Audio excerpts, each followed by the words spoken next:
ನಮಸ್ಕಾರ ಸ್ನೇಹಿತರೆ. ಅಂಬಿ ರೆವಲ್ಯೂಷನ್ದ ನಾನು ಪ್ರಭುದೇವ್. ಸ್ನೇಹಿತರೆ, ಈಗ 1ನೇ ತಾರೀಕಿಂದ ಶಾಲಾ ಕಾಲೇಜುಗಳೆಲ್ಲ ಈಗ ಪ್ರಾರಂಭ ಆಗಿದೆ. ಪ್ರಾರಂಭ ಆಗಿ ಈಗ ಸರ್ಕಾರ ಈಗ ಒಂದು ಆದೇಶದ ಸುತ್ತೋಲೆ ಈ ಶಿಕ್ಷಣ ಇಲಾಖೆಯಿಂದ ಒಂದು ಆದೇಶ ಬಂದಿತ್ತು.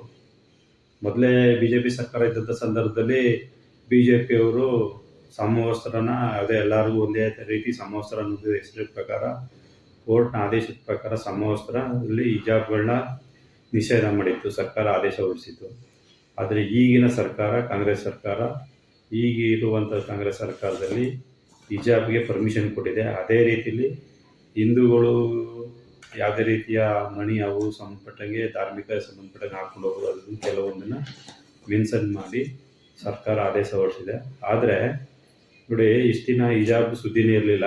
ಈಗ ಕಳೆದ 3 ವರ್ಷ ಆಯಿತು ಈಗ ಕಾಂಗ್ರೆಸ್ ಸರ್ಕಾರ ಬಂದು. ಇಲ್ಲಿ ತನಕ ಸುಮ್ಮನಿದ್ದಂಥ ಕಾಂಗ್ರೆಸ್ ಸರ್ಕಾರ ಒಂದು ಧರ್ಮಕ್ಕೋಸ್ಕರ, ಒಂದು ಧರ್ಮದ ಓಟ್ಗೋಸ್ಕರ ಅವ್ರನ್ನ ನಾವು ನಿಮ್ಮ ಜೊತೆಲಿ ಇದ್ದೀವಿ ಅಂತ ತೋರಿಸ್ಕೋಕ್ಕೋಸ್ಕರ ಈಗ ಹಿಜಾಬ್ ಅನ್ನೋ ಸುದ್ದಿನ ಈಗ ಪ್ರಸ್ತುತ ಏನಿರುತ್ತದೆ. ಅದೇ ರೀತಿ ಕೆಲವು ಸಂಘಟನೆಗಳು ನಿನ್ನೆಯಿಂದ ಎಲ್ಲ ಶಾಲಾ ಕಾಲೇಜುಗಳ ಹತ್ರ ಹೋಗಿ ಕೇಸರಿ ಸಾಲನ್ನ ಹಾಕೋ ರೀತಿಯಲ್ಲಿ ಪ್ರತಿಯೊಬ್ಬ ವಿದ್ಯಾರ್ಥಿಗಳಿಗೆ ಪ್ರೇರೇಪಣೆ ನೀಡ್ತಿದ್ದಾರೆ. ಕೆಲವರು ಇಷ್ಟಪಟ್ಟು ಕೇಸರಿ ಸಾಲನ್ನ ಶಾಲೆಗೆ ತಗೊಂಡಿದ್ದಾರೆ. ಇದು ಯಾವ ರೀತಿ ಸರಿ ಅಂತ ನನಗಂತೂ ಅರ್ಥ ಆಗ್ತಾ ಇಲ್ಲ. ಈಗ ಸಾರ್ವಜನಿಕರು ಯಾಕೆಂದರೆ ಅಂದರೆ ಒಂದು ಹಿಂದೂ ಮುಸ್ಲಿಂ ಅಂತ ಈಗ ಯಾರು ಇದನ್ನು ಎತ್ಕೊಳ್ತಾ ಇದ್ದಾರೆ ಅಂತ ನಿಮಗೆ ಗೊತ್ತಾಗ್ತಾ ಇದೆ. ಹಿಜಾಬು ಈಗ ಶಾಲೆ ಸಮವಸ್ತ್ರ ಅನ್ನೋದ್ರಲ್ಲೇ ಎಲ್ಲ ಬರ್ತಿದ್ದು. ಸಮವಸ್ತ್ರ ಅಂದರೆ ಎಲ್ಲ ಜಾತಿ ಧರ್ಮದ ಎಲ್ಲ ಭೇದ ಭಾವ ಎಲ್ಲ ಬಿಟ್ಟು ಶಾಲೆಗಳಲ್ಲಿ ಎಲ್ಲ ಮಕ್ಕಳು ಒಂದೇ ರೀತಿಯಲ್ಲಿ ಇರೋದಕ್ಕೆ ಸಮವಸ್ತ್ರ ನೀತಿನ ಜಾರಿಗೆ ತಂದರು ಆ ಕಾಲದಲ್ಲೇ. ಆದರೆ ಈಗ ಪ್ರತಿಯೊಬ್ಬರು ರಾಜಕಾರಣಕ್ಕೂ ಉಪಯೋಗಿಸ್ಕೊತಾ ಇದ್ದಾರೆ. ಈಗ BJPಯಲ್ಲಿ ಈ ಕೇಸರಿ ಸಾಲು ಅಂತ ಹೇಳಿದ್ರೆ ಈ ಕಾಂಗ್ರೆಸ್ನವರು ಹಿಜಾಬ್ ಅಂತಾರೆ. ಇದು ಸರ್ಕಾರದ ತಿಕ್ಕಾಟದಲ್ಲಿ ಸಾರ್ವಜನಿಕರಿಗೆ ಮಾತ್ರ ತೊಂದರೆ ಆಗ್ತಾ ಇರೋದು. ಆದರೆ ಈಗ ನಕಪೇಟಕ್ಕೆ ಗುರಿ ಆಗೈತೆ ಸರ್ಕಾರ. ಈ ಸರ್ಕಾರಕ್ಕೆ ಇದೆಲ್ಲ ಬೇಕಾಗಿರಲಿಲ್ಲ. ಈ 3 ವರ್ಷದಿಂದ ಬರೀ ಭಾಗ್ಯಗಳು ಕೊಟ್ಕೊಂಡು ಸರ್ಕಾರ ನಡೀತಿದೆ. ಈಗ ಸಾಲ ಸೋಲದ ಮೇಲೆ ಈಗ ಸರ್ಕಾರ ನಡೀತಿದ್ರು ಇವರಿಗೆ ಇನ್ನೂ ಬುದ್ಧಿ ಬಂದಿಲ್ಲ.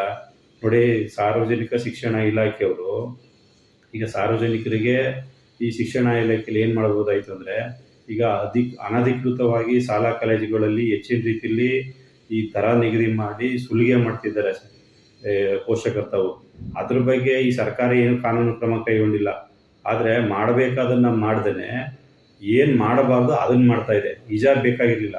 ಈಗ ಅನಧಿಕೃತ ಶಾಲೆಗಳಲ್ಲಿ ಇವತ್ತು ಹೆಂಗಾಗಿದೆ ಅಂದರೆ, ಬೆಂಗಳೂರು ನಗರ ಆಗಿರ್ಬೋದು, ಯಾವುದೇ ನಗರ ಪ್ರದೇಶಗಳಾಗಿರ್ಬೋದು, ಈಗ ಕೆಲವೊಂದು ಶಾಲಾ ಕಾಲೇಜುಗಳಲ್ಲಿ ಒಂದು ಮಿನಿಮಮ್ ಫೀಸನ್ನ ಏನಿದೆ ನಿಗದಿತವಾಗಿ ಕೆಲವು ಶಾಲೆಗಳಲ್ಲಿ ಕಡಿಮೆ ಪ್ರಮಾಣದಲ್ಲಿ ನಿಗದಿತವಾಗಿ ಸರ್ಕಾರದ ಆದೇಶದ ಮುಖೇನ ಸರ್ಕಾರದ ಆದೇಶದ ಮೇರೆಗೆ ಏನು ತಗೋಬೇಕು ಆ ರೀತಿ ಸಾರ್ವಜನಿಕರಿಂದ ಹಣನ ಸಂಗ್ರಹ ಮಾಡ್ತಿದ್ದಾರೆ. ಆದರೆ ಕೆಲವೊಂದು ಶಾಲೆಗಳು ಅಧಿಕ ಪ್ರಮಾಣದಲ್ಲಿ ಉಸುಲಿಂದಿದೆ.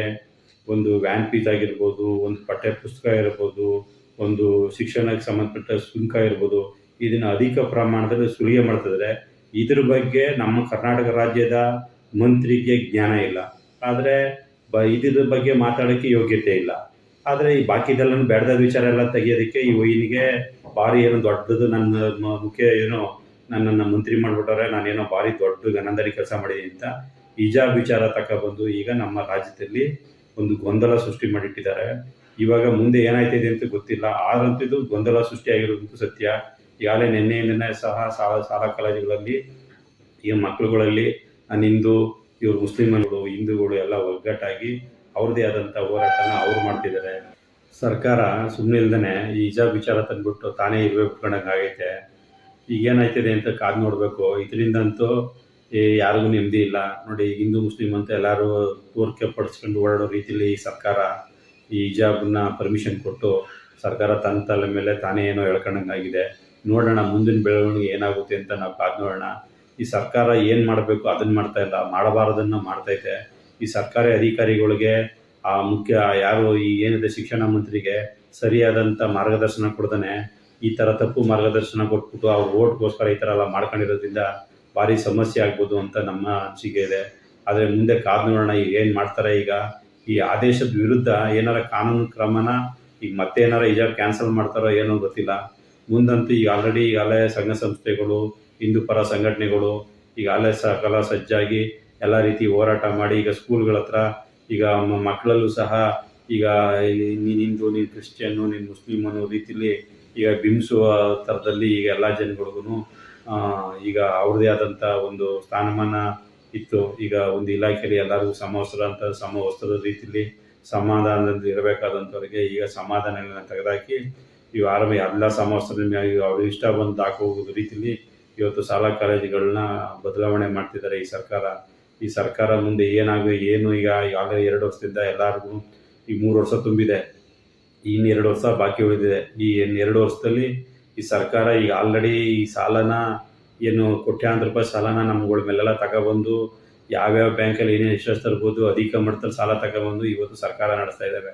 ಈ ಸಾಲದಲ್ಲಿ ಸರ್ಕಾರ ನಡೆಸ್ಕೊಂಡು ನಾನು ಭಾಗ್ಯಗಳು ಕೊಟ್ಟು ಅಂತ ಹೇಳ್ತಾರೆ. ಸರ್ಕಾರ ಆದಾಯ ಇದ್ದರೆ ಭಾಗ್ಯಗಳು ಕೊಡಬೇಕಾಗಿತ್ತು. ಸರ್ಕಾರ ಯಾವುದೇ ಆದಾಯ ಇಲ್ಲದೇ ಸಾರ್ವಜನಿಕರು ತೆರಿಗೆ ಹಣದಲ್ಲಿ ಸರ್ಕಾರ ನಡೆಯುವಂಥದ್ದು.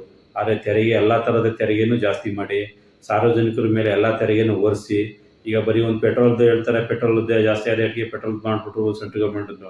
ನೋಡಿ ಎಲ್ಲರೂ ಗೊತ್ತು, ಪೆಟ್ರೋಲು ಡೀಸೆಲ್ಲಿ ಬಸ್ ಇದರಲ್ಲಿ ಎರಡು ವಿಚಾರದಲ್ಲೂ ರಾಜ್ಯ ಸರ್ಕಾರ ಮತ್ತು ಕೇಂದ್ರ ಸರ್ಕಾರ ಇಬ್ಬರಿಗೂ ತೆರಿಗೆ ಹೋಯ್ತದೆ. ಇವರಿಬ್ಬರು ತೆರಿಗೆ ಏನಾರು ಬಿಟ್ಬಿಡ್ತು ಅಂದರೆ 30-40 ರೂಪಾಯಿ ಬರ್ತದೆ ಪೆಟ್ರೋಲು. ಆದರೆ ಇವರು ಸರ್ಕಾರದವ್ರು ಬಿಡ್ತಾರ?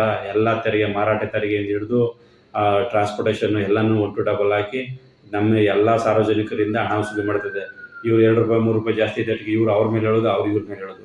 ಆದರೆ ಇಬ್ಬರೂ ರಾಜ್ಯ ಸರ್ಕಾರ, ಕೇಂದ್ರ ಸರ್ಕಾರ ಎರಡು ಸರ್ಕಾರಗಳು ಇದರಲ್ಲಿ ತೆರಿಗೆ ರೂಪದಲ್ಲಿ ಸಾರ್ವಜನಿಕರಿಂದ ಹಣನ ಲೂಟಿ ಮಾಡ್ತಾ ಇರೋದು ಸತ್ಯ. ಆದರೆ ಇವರು ಒಬ್ಬರ ಮೇಲೆ ಹೇಳ್ತಾರೆ. ಈ ಶಿಕ್ಷಣ ಇಲಾಖೆಯಲ್ಲಿ ಯಾವ ರೀತಿಯಾಗಿದೆ ಈಗ ಗೊಂದಲ, ಹಂಗೆ ಪ್ರತಿಯೊಂದನ್ನು ಯಾವ್ಯಾವ್ದಾರ ಒಂದು ಮಾರ್ಗವಾಗಿ ಏನಾರ ಒಂದನ್ನು ಮಾರ್ಗ ತಪ್ಪಿಸ್ಬೇಕು ಅಂದರೆ ಒಂದು ವಿಚಾರದಿಂದ ಇನ್ನೊಂದು ವಿಚಾರಕ್ಕೆ ಹೋಗ್ತಾರಲ್ಲ, ಆ ರೀತಿ ಆಗ್ಬಿಟ್ಟಿದೆ. ಹಳಿ ತಪ್ಪಿದ ಸರ್ಕಾರ ಆಗ್ಬಿಟ್ಟೈತೆ ಕಾಂಗ್ರೆಸ್ ಸರ್ಕಾರ. ಈ ಸರ್ಕಾರಕ್ಕೆ ಯಾರು ಬುದ್ಧಿಗೊಳಿಸ್ತಾರೋ ಏನೋ ಗೊತ್ತಿಲ್ಲ. ಈಗ ಆಲ್ರೆಡಿ ಏನಾಗ್ತಿದೆ ಅಂತಂದರೆ, ಮುಂದೆ ಈಗ ಹೊಸ ಮುಖ್ಯಮಂತ್ರಿ ಬರ್ತಾ ಇದ್ದಾರೆ 3ನೇ ತಾರೀಕಿಂದ. ಆ ಮುಖ್ಯಮಂತ್ರಿ ಇದನ್ನೆಲ್ಲನೂ ಫೇಸ್ ಮಾಡಬೇಕು. ಎಲ್ಲ ಯಾವ ರೀತಿ ಫೇಸ್ ಮಾಡ್ತಾರೆ ಮುಂದೆ ಕಾದ್ ನೋಡೋಣ. ಇಷ್ಟು ಹೇಳಿದ್ರೆ ನಾನು ಮಾತು ಮುಗಿಸ್ತೀನಿ. ನಮಸ್ಕಾರ.